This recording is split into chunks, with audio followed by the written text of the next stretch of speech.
ಇವತ್ತು ನನ್ನ ಮುಂದೆ ಟೆಕ್ನೋದವರು ಕಳಿಸಿರುವಂಥ ಒಂದು ಸ್ಪೆಷಲ್ ಬಾಕ್ಸ್ ಇದೆ. ಟೆಕ್ನೋದವರು ಪೋವಾ 5 Pro 5G ಅಂತ ಒಂದು ಹೊಸ ಫೋನ್ ಲಾಂಚ್ ಮಾಡ್ತಾ ಇದ್ದಾರೆ. ಈ ಫೋನ್ನ ಸ್ಪೆಷಾಲಿಟಿ ಏನಪ್ಪ ಅಂತ ಅಂದರೆ ಈ ಫೋನಲ್ಲಿ LED ಬ್ಯಾಕ್ ಲೈಟ್ ಇರುವಂಥದ್ದು ಆಯಿತಾ. ಅದರ ಪ್ರಯುಕ್ತ ಈ ಸ್ಪೆಷಲ್ ಬಾಕ್ಸನ್ನು ಕಳಿಸ್ಕೊಟ್ಟಿದ್ದಾರೆ. ಈ ಬಾಕ್ಸಿನ ಸ್ಪೆಷಾಲಿಟಿ ಏನಪ್ಪ ಅಂತ ಅಂದರೆ ಈ ಬಾಕ್ಸಲ್ಲೂ ಕೂಡ RGB LED ಇರುವಂಥದ್ದು ನಾನು ನಿಮಗೆ ತೋರಿಸ್ಬಿಡ್ತೀನಿ. ಈ ಬಾಕ್ಸಲ್ಲಿ ಒಂದು ಸ್ವಿಚ್ ಇದೆ. ಆ ಸ್ವಿಚ್ಚನ್ನು ಆನ್ ಮಾಡಿದ ತಕ್ಷಣ ನೋಡಿ ಈ ರೀತಿ LED ಆನ್ ಆಗುತ್ತೆ. ಇದು RGB LED ಆ್ಯಕ್ಚುಲಿ. ಕ್ರೇಜಿಗರು ತುಂಬ ಯುನೀಕಾಗಿ ಮಾಡಿರುವಂಥ ಬಾಕ್ಸ್ ಅಂತ ಅನ್ಬೋದು. ನಾನಿವತ್ತು ಈ ಸ್ಪೆಷಲ್ ಬಾಕ್ಸನ್ನು ಅನ್ಬಾಕ್ಸ್ ಮಾಡ್ತಾ ಇದ್ದೀನಿ. ಹೈ, ನಾನು Sandeep from tech in Kannada. ನಾನಿವತ್ತು ಈ ಸ್ಪೆಷಲ್ ಬಾಕ್ಸನ್ನು ಓಪನ್ ಮಾಡಿ ಇದರೊಳಗಿರುವಂಥ ಆ್ಯಕ್ಚುಯಲ್ ಬಾಕ್ಸನ್ನು ಓಪನ್ ಮಾಡಿ ಆ ಸ್ಮಾರ್ಟ್ಫೋನ್ ಯೂಸ್ ಮಾಡಿ ಏನು ಚೆನ್ನಾಗಿದೆ ಏನು ಚೆನ್ನಾಗಿಲ್ಲ, ಇದರ ಬೇಸ್ ವೇರಿಯಂಟು 15,000 ರೂಪಾಯಿಗೆ ಲಾಂಚ್ ಆಗ್ತಿರುವಂಥದ್ದು. ಈ ಪ್ರೈಸ್ ರೇಂಜ್ಗೆ ಈ ಸ್ಮಾರ್ಟ್ಫೋನ್ನ ತೊಗೊಬೋದು. ಅದು ತಿಳ್ಕೊತೀರ. ಅದಕ್ಕಿಂತ ಮುಂಚೆ ನೀವು ನಮ್ಮ tech in Kannada YouTube subscribe ಮಾಡ್ಕೊಂಡಿಲ್ಲ ಅಂದರೆ ಈಗಲೇ ಸಬ್ಸ್ಕ್ರೈಬ್ ಮಾಡ್ಕೊಳ್ಳಿ ಮತ್ತು ಬೆಲ್ ಐಕನ್ ಕೂಡ ಕ್ಲಿಕ್ ಮಾಡ್ಬೋದು. ಮೊದಲನೇದಾಗಿ ಈ ಸ್ಪೆಷಲ್ ಬಾಕ್ಸನ್ನು ಓಪನ್ ಮಾಡೋಣ.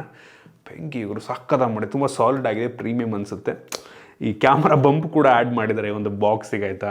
ಸೊ ಸ್ವಿಚ್ ನೋಡ್ತಾ ಇದ್ದಾರೆ, ಈ ಕಡೆ ಆಫ್ ಮಾಡಿಬಿಡ್ತೀನಿ. ಓಕೆ, ಡೈರೆಕ್ಟಾಗಿ ಈ ಒಂದು ಸ್ಪೆಷಲ್ ಬಾಕ್ಸನ್ನು ಓಪನ್ ಮಾಡಿದ್ರೆ ಇದರೊಳಗಡೆ ಆ್ಯಕ್ಚುಯಲ್ ಫೋನ್ನ ಬಾಕ್ಸ್ ನಮಗೆ ನೋಡೋಕ್ಕೆ ಸಿಗ್ತಾ ಇದೆ. ಅದನ್ನು ಬಿಟ್ಟರೆ ಬೇರೇನೂ ಸಹ ಇಲ್ಲ.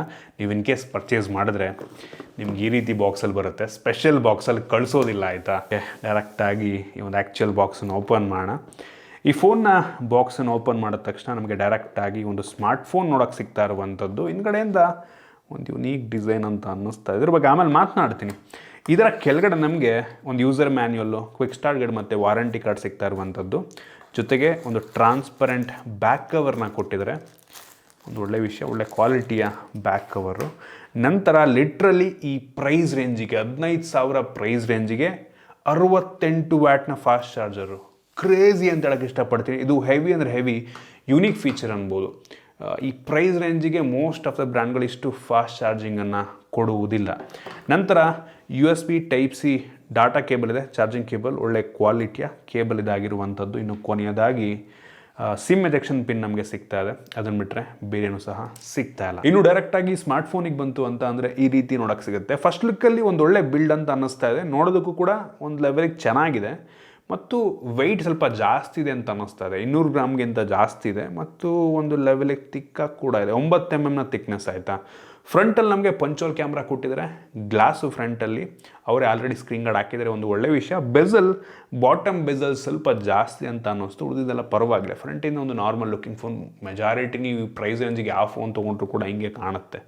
ಹಿಂದ್ಗಡೆಗೆ ಬಂತು ಅಂತ ಅಂದರೆ ಇದು ಸ್ವಲ್ಪ ಯುನೀಕ್ ಲುಕ್ಕನ್ನು ಹೊಂದಿರುವಂಥದ್ದು ಆಯಿತಾ. ಇದು 2 ಕಲರ್ ಇದೆ. ಈ ಕಲರ್ ಒಂದು, ಇನ್ನೊಂದು ಬಿಳಿ ಬಣ್ಣದ್ದು ಬರುತ್ತೆ. ಅದು ಚೆನ್ನಾಗಿದೆ ಅಂತ ಅನ್ನಿಸ್ತು. ಇದಕ್ಕಿಂತ ಇದು ಸ್ವಲ್ಪ ಹೆವಿ ಸ್ಮಡ್ಜಸ್ ಎಲ್ಲ ಎದ್ದೆದ್ದು ಕಾಣುತ್ತೆ ಆಯಿತಾ. ಪ್ಲಾಸ್ಟಿಕ್ ಬ್ಯಾಕು, ಗ್ಲಾಸ್ ಇರೋದ್ರಿಂದ ಸ್ಮಡ್ಜಸ್ ಬರುತ್ತೆ.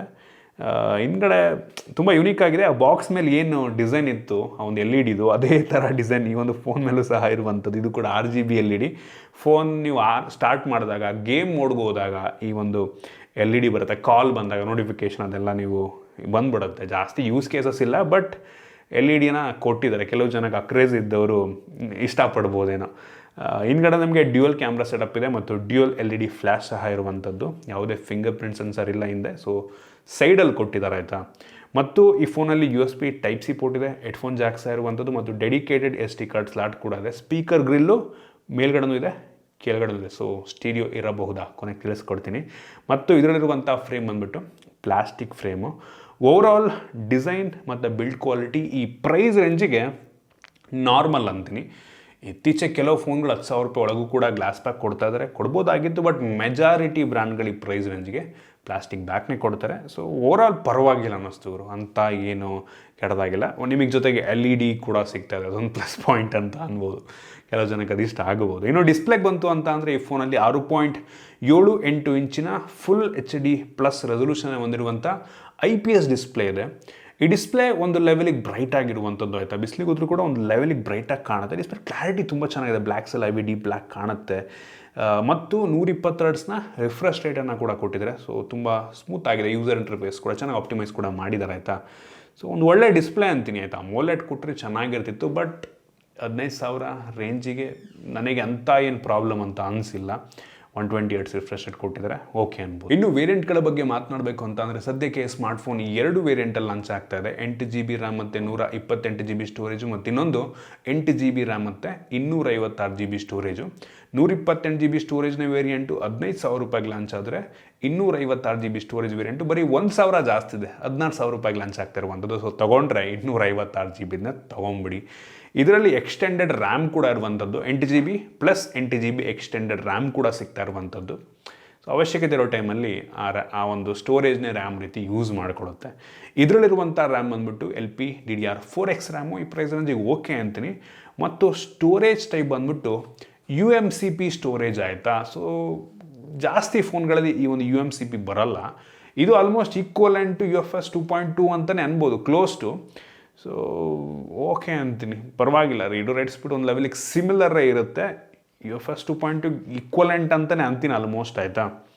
ಸೊ ಇದು ಕೂಡ UFS ಬೇಸ್ಡೇ, ಸೊ ಅದರಿಂದ ಸೊ ಓಕೆ ಅನ್ಬೋದು. ಸ್ಟೋರೇಜಲ್ಲಿ ನಮಗೆ 15,000 ರೂಪಾಯಿಗೆ 8GB ರ್ಯಾಮು 128GB ಸ್ಟೋರೇಜ್ ಸಿಗ್ತಾ ಇರುವಂಥದ್ದು ಒಂದು ಯುನೀಕ್ ಫೀಚರು. 16,000 ರೂಪಾಯಿಗೆ 256GB, ಅದೇನೊಂದು ಪ್ಲಸ್ ಪಾಯಿಂಟ್ ಅಂತ ಅನ್ನಿಸ್ತು. ನಂಗೆ ಗೊತ್ತಿಲ್ಲ, ಮೋಸ್ಟ್ಲಿ ನಾನು ಚೆಕ್ ಮಾಡಿರೋಂಗೆ 5G ಫೋನಲ್ಲಿ ಈ ಸ್ಟೋರೇಜ್ನ ಕೆಲವು ಫೋನ್ಗಳು ಕೊಡ್ತಾ ಇದ್ದಾರೆ ಈ ಬೆಲೆಗೆ ಅಂತ ಅನ್ನಿಸ್ತಾ ಇದೆ ನನಗೆ. ಇನ್ನು ಈ ಫೋನ್ನ ಪ್ರೊಸೆಸರ್ ಬಗ್ಗೆ ಮಾತನಾಡಬೇಕು ಅಂತ ಅಂದರೆ ಈ ಬೆಲೆಗೆ ಒಂದು ಲೆವೆಲ್ಗೆ ಪವರ್ಫುಲ್ ಆಗಿರುವಂಥ ಪ್ರೊಸೆಸರ್ ಡೈಮೆನ್ಸಿಟಿ 6080 ಪ್ರೊಸೆಸರ್, ಆಯಿತಾ. 6 ನ್ಯಾನೋಮೀಟರ್ ಟೆಕ್ನಾಲಜಿಯೊಂದಿಗೆ ಬಿಲ್ಡ್ ಆಗಿರುವಂಥ ಪ್ರೊಸೆಸರ್. ನಾನು ಅಂಥದ್ದು ಬೆಂಚ್ಮಾರ್ಕ್ ಚೆಕ್ ಮಾಡಿದಂಗೆ ಸುಮಾರು 4 ಲಕ್ಷ ರೇಟಿಂಗನ್ನು ಕೊಡ್ತಾ ಇರುವಂಥದ್ದು. ಇದು ತುಂಬ ಜಾಸ್ತಿ ರೇಟಿಂಗ್ ಏನು ಅಲ್ಲ ಈ ಪ್ರೈಸ್ ರೇಂಜಿಗೆ. ನೀವು ಯಾವುದೇ ಫೋನ್ ತೊಗೊಳ್ಳಿ ಈ ಬೆಲೆಗೆ ಆಲ್ಮೋಸ್ಟ್ ಇಷ್ಟೇ ಪರ್ಫಾರ್ಮೆನ್ಸನ್ನು ಕೊಡುತ್ತೆ ಅಂತ ನನ್ನ ಒಂದು ಅಭಿಪ್ರಾಯ. ಒಂದು ಪ್ಲಸ್ ಪಾಯಿಂಟ್ ಏನಂದರೆ 5G ಫೋನು ನಾಮಕಾವಸ್ಥೆ ಹೊಸ ಪ್ರೊಸೆಸರ್, ಆದರೆ ಇದಕ್ಕಿಂತ ಮುಂಚೆ ಡೈಮೆನ್ಸಿಟಿ ಇನ್ನೊಂದು ಹೆಸರಲ್ಲಿತ್ತು, ಅದನ್ನು ಹೆಸರು ಚೇಂಜ್ ಮಾಡಿದ್ದಾರೆ ಅಷ್ಟೇ, ಬೇರೆ ಏನೂ ಅಲ್ಲ. ಒಟ್ಟಿಗೆ ಈ ಬೆಲೆಗಂತೂ ರೀಸನಬಲ್ ಆಗಿದೆ, ಒಂದು ಒಳ್ಳೆಯ ಪ್ರೊಸೆಸರ್ ಅಂತ ಹೇಳಕ್ಕೆ ಇಷ್ಟಪಡ್ತೀನಿ. ಆಲ್ಮೋಸ್ಟ್ ಯಾವ ಗೇಮನ್ನು ಬೇಕಾದರೂ ಒಂದು ಲೆವೆಲಿಗೆ ಹೈ ಸೆಟ್ಟಿಂಗಲ್ಲಿ ಆಡ್ಕೊಬೋದು, ಆದರೆ ಜಾಸ್ತಿ ಎಕ್ಸ್ಪೆಕ್ಟೇಷನ್ ಕೂಡ ಇಟ್ಕೊಳ್ಳೋದಕ್ಕೆ ಹೋಗಬೇಡಿ. ಇದು ಒಂಥರ ಹೈಯರ್ ಮಿಡ್ ಎಂಡ್ ಅಂತ ಅನ್ಬೋದು. Mid end higher mid end ಅದ್ರ ಮಧ್ಯ ಬರೋದು ನಂಗೆ ಅನ್ನಿಸ್ದಂಗೆ. ಹೆವಿ ಎಕ್ಸ್ಟ್ರೀಮ್ ಲೆವೆಲ್ಗೂ ಕೂಡ ನೀವು ಆಡೋದಕ್ಕಾಗಲ್ಲ ಗೇಮನ್ನು. ನೀವು 70-80 ಸಾವಿರ ರೇಂಜಿನ ಫೋನಿಗೆ ಕಂಪೇರ್ ಮಾಡೋದಕ್ಕಾಗಲ್ಲ. ಈ ಬೆಲೆಗೆ ಪ್ರೊಸೆಸರ್ ಅಂತೂ ಚೆನ್ನಾಗಿದೆ, ತುಂಬ ಸ್ಮೂತಾಗಿದೆ ಫೋನೊಟ್ಟಿಗೆ. ಓಕೆ, ಈ ಪ್ರೊಸೆಸರ್ ನೀವು ಆಲ್ಮೋಸ್ಟ್ ಯಾವ ಅಪ್ಲಿಕೇಶನ್ ಬೇಕಾದ್ರೂ ಒಂದು ಲೆವೆಲಿಗೆ ಸ್ಮೂತಾಗಿ ರನ್ ಮಾಡ್ಬೋದು. ಇನ್ನು ಕ್ಯಾಮ್ರಾಗೆ ಬಂತು ಅಂತ ಅಂದರೆ ಈ ಫೋನಲ್ಲಿ ಹಿಂದ್ಗಡೆ ನಾಮಕಾವಸ್ಥೆ 2 ಕ್ಯಾಮ್ರಾ ಕೊಟ್ಟಿದೆ. ಅದರಲ್ಲಿ ಮೇಯ್ನ್ ಸೆನ್ಸರ್ ಬಂದುಬಿಟ್ಟು 50 MP ಮೇಯ್ನ್ ಸೆನ್ಸರ್. ಸರ್ಪ್ರೈಸಿಂಗ್ಲಿ ಈ ಫೋನ್ನ ಕ್ಯಾಮ್ರಾ ಚೆನ್ನಾಗಿದೆ. ನನಗೆ ಇಂಡೋರಲ್ಲೂ ಕೂಡ ಒಂದು ಒಳ್ಳೆ ಫೋಟೋ ತೆಗೀತೆ ಅಂತ ಅನ್ನಿಸ್ತು. ಸ್ವಲ್ಪ ಕಲರಲ್ಲಿ ಎದ್ದೆದ್ದು ಕಾಣುತ್ತೆ. ಅದು ಬಿಟ್ಟರೆ ಕ್ಲಾರಿಟಿ ವೈಸು ಇಷ್ಟ ಆಯಿತು ನನಗೆ. ಟೆಕ್ನೋದು ಪೋವಾ ಯೂಶಲಿ ಕ್ಯಾಮ್ರಾಗೋಸ್ಕರನೇ ಮಾಡಿರೋ ಫೋನ್ ಅಂತ ಕಾಣುತ್ತಾ ಇತ್ತು. ಇವ್ರದ್ದು ಬೇಜಾನ್ ಸೀರೀಸ್ಗಳಿದ್ದಾವೆ, ಕ್ಯಾಮಾನ್ ಯಾವ್ಯಾವ ಬರ್ತವೆ ಒಟ್ಟಿಗೆ. ಸೊ ಈ ಕ್ಯಾಮ್ರಾ ನನಗೆ ಇಷ್ಟ ಆಯಿತು. ನೀವು ಬೇರೆ ಫೋನ್ಗಳಿಗೆ ಕಂಪೇರ್ ಮಾಡಿಕೊಂಡ್ರು ಕೂಡ ನಿಮಗೆ ಒಂದು ಒಳ್ಳೆ ಕ್ಯಾಮ್ರಾ ಅಂತ ಅನ್ನಿಸ್ಬೋದು. ಸ್ಯಾಂಪಲ್ ತೋರಿಸ್ತಾ ಇದ್ದೀನಿ, ನೋಡ್ಬಿಟ್ಟು ನೀವೇ ಜಡ್ಜ್ ಮಾಡ್ಬೋದು. ಇಂಡೋರ್ ಔಟ್ಡೋರ್ ಎರಡು ಕೂಡ ಒಂದು ಒಳ್ಳೆ ಫೋಟೋ ತೆಗಿತೆ ಅಂತ ಅನ್ನಿಸ್ತು. ಅದನ್ನು ಬಿಟ್ಟರೆ ಇನ್ನೊಂದು ಸೆನ್ಸಾರ್ ಕೊಟ್ಟಿದ್ದಾರೆ, ಮಾಡೋಕ್ಕೆ ಕೆಲಸ ಎಲ್ಲ ಡೆಪ್ ಸೆನ್ಸರ್ ಆಯಿತಾ, ನಾಮಕಾವಸ್ಥೆ. ಇನ್ನು ಫ್ರಂಟ್ ಕ್ಯಾಮ್ರಾಗೆ ಬಂತು ಅಂತ ಅಂದರೆ 16 MP ಫ್ರಂಟ್ ಕ್ಯಾಮ್ರಾ ಇದೆ. ಸೊ ಫ್ರಂಟ್ ಕ್ಯಾಮ್ರಾ ಕ್ಲಾರಿಟಿ ಒಳಗಡೆ ನನಗೆ ಅಷ್ಟೊಂದು ಚೆನ್ನಾಗಿ ಬರುತ್ತೆ ಅನಿಸಿಲ್ಲ. ಒಟ್ಟು ಹೊರಗಡೆ ತೆಗೆದಂಥ ಫೋಟೋಗಳು ಕ್ಲಾರಿಟಿ ಸ್ವಲ್ಪ ಚೆನ್ನಾಗಿದೆ ಅನ್ನಿಸ್ತು. ಅಂದರೆ ಲೈಟ್ ಜಾಸ್ತಿ ಇತ್ತ ಕಡೆ ಸಕಲ ಬರುತ್ತೆ, ಡೀಟೇಲ್ಸ್ ಎಲ್ಲ ಅದು ಕೂಡ ಸ್ವಲ್ಪ ಚೆನ್ನಾಗಿ ಕಾಣೋ ರೀತಿ ಮಾಡುತ್ತೆ. ಒಳಗಡೆ ಸ್ವಲ್ಪ ನಿಮಗೆ ಒಂಥರ ತೋರಿಸ್ತಾ ಇದ್ದೀನಿ ನಾನು, ನೋಡಿ ಒಳಗಡೆ ತೆಗೆದಿರೋ ಫೋಟೋಸ್ಗೂ ಅದಕ್ಕೂ ನಿಮಗೆ ಕಂಪೇರ್ ಮಾಡ್ಕೊಬೋದು, ಸ್ವಲ್ಪ ಡೆಲ್ ಅಂತ ಅನ್ನಿಸ್ತು. ಸೊ ಪರವಾಗಿಲ್ಲ, ಬಟ್ ಸ್ಟಿಲ್ ಈ ಬೆಲೆಗೆ ಓಕೆ ಅಂತೀನಿ. ಇನ್ನು ವೀಡಿಯೋಗ್ರಾಫಿಗೆ ಬಂತು ಅಂತ ಅಂದರೆ ಫ್ರಂಟ್ ಟು ಬ್ಯಾಕ್ ಎರಡೂ ಕೂಡ ನಿಮಗೆ ಫುಲ್ HD ರೆಸೊಲ್ಯೂಷನಲ್ಲಿ ವೀಡಿಯೋ ರೆಕಾರ್ಡ್ ಮಾಡುತ್ತೆ. ಆ ಕ್ಲಾರಿಟಿನ ಕೂಡ ತೋರಿಸ್ತಾ ಇದ್ದೀನಿ, ಅಷ್ಟೇ ಅದು. ಓವರಾಲ್ ಕ್ಯಾಮ್ರಾ ಮೇಯ್ನ್ ಸೆನ್ಸರ್ ಅಂತೂ ನನಗೆ ಇಷ್ಟ ಆಯಿತು. ಇನ್ನು ಸೆಕ್ಯೂರಿಟಿ ಬಗ್ಗೆ ಮಾತನಾಡಬೇಕು ಅಂತ ಅಂದರೆ ಈ ಫೋನಲ್ಲಿ ಸೈಡ್ ಮೌಂಟೆಡ್ ಇದೆ, ನೋಡ್ತಾ ಇದ್ದೀರಾ. ಫಾಸ್ಟ್ ಆಗಿದೆ, ಹೆವಿ ನೋಡ್ತಾ ಇದ್ದೀರಲ್ಲ. ಜೊತೆಗೆ ಫೇಸ್ ಅನ್ಲಾಕ್ ಸಹ ಇದೆ, ಅದು ಕೂಡ ನಾನು ಚೆಕ್ ಮಾಡಿದಾಗ ಫಾಸ್ಟ್ ಆಗಿದೆ. ನೋಡಿ, ಫಾಸ್ಟಾಗಿ ಅನ್ಲಾಕ್ ಆಗ್ತಿದೆ, ಪರವಾಗಿಲ್ಲ. ಇನ್ನು ಇದರ ಬ್ಯಾಟ್ರಿ ಬಗ್ಗೆ ಮಾತನಾಡಬೇಕು ಅಂದರೆ ಸ್ಟ್ಯಾಂಡರ್ಡ್ 5000 mAh ಕೆಪಾಸಿಟಿ ಬ್ಯಾಟ್ರಿ ಇದೆ, ಒಂದು ಒಳ್ಳೆ ವಿಷಯ ಅಂತೀನಿ. ಮತ್ತು ಬಾಕ್ಸ್ ಒಳಗೆ ಲಿಟ್ರಲಿ 68 ವ್ಯಾಟ್ನ ಚಾರ್ಜರ್ ಕೊಟ್ಟಿದ್ದಾರೆ. ಕ್ರೇಜಿ ಅನ್ಬೋದು ಈ ಪ್ರೈಸ್ ರೇಂಜಿಗೆ. ಬರೀ 15 ನಿಮಿಷದಲ್ಲಿ 50% ಚಾರ್ಜ್ ಆಗುತ್ತೆ. 0ಇಂದ 50% ಬರೀ 15 ನಿಮಿಷದಲ್ಲಿ. ಕ್ರೇಜಿ ಅಂತ ಹೇಳಕ್ಕೆ ಇಷ್ಟಪಡ್ತೀನಿ. ಇನ್ನು OS ಬಂತು ಅಂತ ಅಂದರೆ ಇವ್ರದ್ದು HiOS ಅಂತ ಆಯ್ತಾ. ಇದು ಆ್ಯಂಡ್ರಾಯ್ಡ್ 13 ಬೇಸ್ ಮೇಲೆ ರನ್ ಆಗ್ತಿರುವಂಥ OS. ಇದು ಕೆಲವೊಂದು ಬೇಡದಿರೋಂಥ ಅಪ್ಲಿಕೇಶನ್ ಎಲ್ಲ ಇದೆ, ಅದನ್ನು ಅನ್ಇನ್ಸ್ಟಾಲ್ ಕೂಡ ಮಾಡ್ಕೊಬೋದು. ಒಟ್ಟಿಗೆ ಸ್ಮೂತ್ ಆಗಿದೆ, ಕೆಲವು ಜನಕ್ಕೆ ಇಷ್ಟ ಆಗ್ಬೋದು, ನನಗೇನು ಅಷ್ಟೊಂದು ಇಷ್ಟ ಆಗಲಿಲ್ಲ. ಒಟ್ಟಿಗೆ ವಾಯ್ಸ್ ಅಂತೂ ಚೆನ್ನಾಗಿ ಆಪ್ಟಿಮೈಸ್ ಮಾಡಿದರೆ ಸ್ಮೂತ್ ಆಗಿದೆ. ಮತ್ತು ನಿಮಗೆ ಇದರಲ್ಲಿ ಹಿಂದ್ಗಡೆ ಇರುವಂಥ ಏನು LED ಡಿಸೈನ್ ಇದೆ ಅಲ್ವಾ, ಅದು ಈ ಫೋನಲ್ಲೂ ಕೂಡ ನಿಮಗೆ ಅದೇ ಥರ ಸಿಮಿಲರ್ ವಾಲ್ಪೇಪರ್ನೂ ಕೂಡ ಕೊಟ್ಟಿದ್ದಾರೆ, ಹಂಗೆ ಅನಿಸುತ್ತೆ ನಿಮ್ಗೊಂಥರ. ಸೊ ಇನ್ನೂ ಈ ಹಿಂದ್ಗಡೆ LED ಬಗ್ಗೆನೇ ಮಾತಾಡ್ಬಿಡೋಣ. ನೀವು ಸೆಟ್ಟಿಂಗ್ ಹೋದ್ರಿ ಅಂತ ಅಂದರೆ ಈ ಒಂದು LED ನೀವು ಕಸ್ಟಮೈಸ್ ಮಾಡ್ಕೊಬೋದು, ಆಯಿತಾ.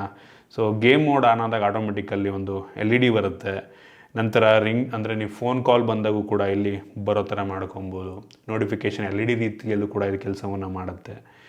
ಸೊ ಅಂಥ ಹೆವಿ ಜಾಸ್ತಿ ಯೂಸ್ ಕೇಸಸ್ ಏನೂ ಇಲ್ಲ, ಬಟ್ ಕೊಟ್ಟಿದ್ದಾರೆ. ಮತ್ತು ಈ ಫೋನಲ್ಲಿ ಆ್ಯಕ್ಚುಲಿ ಫ್ರಂಟ್ ಫ್ಲ್ಯಾಶ್ ಕೂಡ ಕೊಟ್ಟಿದ್ದಾರೆ, ಆಯಿತಾ. ಸೊ ಫ್ರಂಟಲ್ಲೂ ಕೂಡ ಫ್ಲ್ಯಾಶ್ ಕೊಟ್ಟಿದ್ದಾರೆ. ಇದಕ್ಕಿಂತ ಮುಂಚೆ ಈ ಫ್ರಂಟ್ ಫ್ಲ್ಯಾಶ್ LED ರೀತಿ ಕೆಲಸವನ್ನು ಮಾಡ್ತಿತ್ತು, ಬಟ್ ಇರೋದ್ರಿಂದ ನಂಗೆ ಅನ್ನಿಸ್ದಂಗೆ ಇದು ಅವಶ್ಯಕತೆ ಇಲ್ಲ. ಬಟ್ ನೀವು ಕತ್ತಲ್ಲಿ ಸೆಲ್ಫಿ ತೊಗೊಬೇಕಾದ್ರೆ ಫ್ರಂಟ್ ಫ್ಲ್ಯಾಶ್ ಕೂಡ ಹೆಲ್ಪ್ ಆಗ್ಬೋದೇನೋ.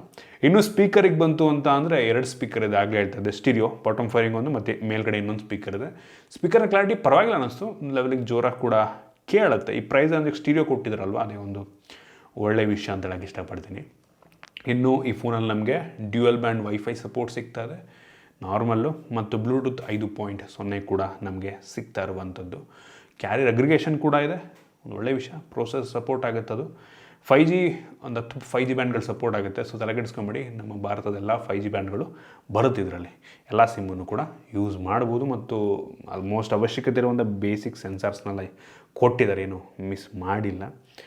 ಸೊ ನೀವು ಹಾಗಾದರೆ ಕೇಳ್ಬೋದು 15,000 ಪ್ರೈಸ್ ರೇಂಜಿಗೆ ಈ ಫೋನ ಪರ್ಚೇಸ್ ಮಾಡ್ಬೋದಾ ಅಂತ. ನಾನಂತೀನಿ 15,000 ಬೆಲೆಗೆ ಸ್ಪೆಕ್ ವೈಸ್ ಅಂತೂ ಸಖತ್ತಾಗಿದೆ. ಬೆಲೆಗೆ ಬೇರೆ ಮೆಜಾರಿಟಿ ಬ್ರ್ಯಾಂಡ್ಗಳು ಕೊಡದಿರುವಂಥ ಸ್ಪೆಸಿಫಿಕೇಷನ್ ಇವ್ರು ಕೊಡ್ತಾ ಇದ್ದಾರೆ ಈ ಬೆಲೆಗೆ. ನೋಡಿ ಏನು ಮಾಡ್ತೀರಾ ಅಂತ. ಐ ಹೋಪ್ ನಿಮಗೆ ಈ ವಿಡಿಯೋ ಯೂಸ್ಫುಲ್ ಆಗಿದೆ, ಕೆಲವೊಂದು ಹೊಸ ವಿಷಯ ತಿಳ್ಕೊಂಡಿದ್ದೀರಾ ಅಂತ ಅನ್ಕೋತೀನಿ. ಏನು ಅನ್ನಿಸ್ತು ಈ ಫೋನ್ ಬಗ್ಗೆ ಕಾಮೆಂಟ್ ಮಾಡಿ. ಅದು ಇತ್ತೀಚೆಗಂತೂ ಸಣ್ಣ ಸಣ್ಣ ಬ್ರ್ಯಾಂಡ್ಗಳು ಬೆಂಕಿ ಫೋನ್ಗಳು ಲಾಂಚ್ ಮಾಡೋಕ್ಕೆ ಶುರು ಮಾಡಿದ್ದಾರೆ. ಅದೊಂದು ಖುಷಿ ವಿಷಯ ನೋಡೋದಕ್ಕೆ ಹೋದರೆ. ಇಷ್ಟ ಆಗಿದ್ರೆ ಲೈಕ್ ಮಾಡಿ, ಶೇರ್ ಮಾಡಿ. ಇದೇ ರೀತಿ ನಮ್ಮ ಬೇರೆ ವಿಡಿಯೋಗಳಿಗೆ ನಮ್ಮ ಟೆಕ್ ಇನ್ ಕನ್ನಡ ಸಬ್ಸ್ಕ್ರೈಬ್ ಮಾಡ್ಕೊಂಡಿಲ್ಲ ಅಂದರೆ ಈಗಲೇ ಸಬ್ಸ್ಕ್ರೈಬ್ ಮಾಡ್ಕೊಳ್ಳಿ, ಮತ್ತು ಬೆಲ್ ಐಕಾನ್ ಕೂಡ ಕ್ಲಿಕ್ ಮಾಡ್ಬೋದು. ಸಿಗೋಣ ಮುಂದಿನ ವಿಡಿಯೋದಲ್ಲಿ.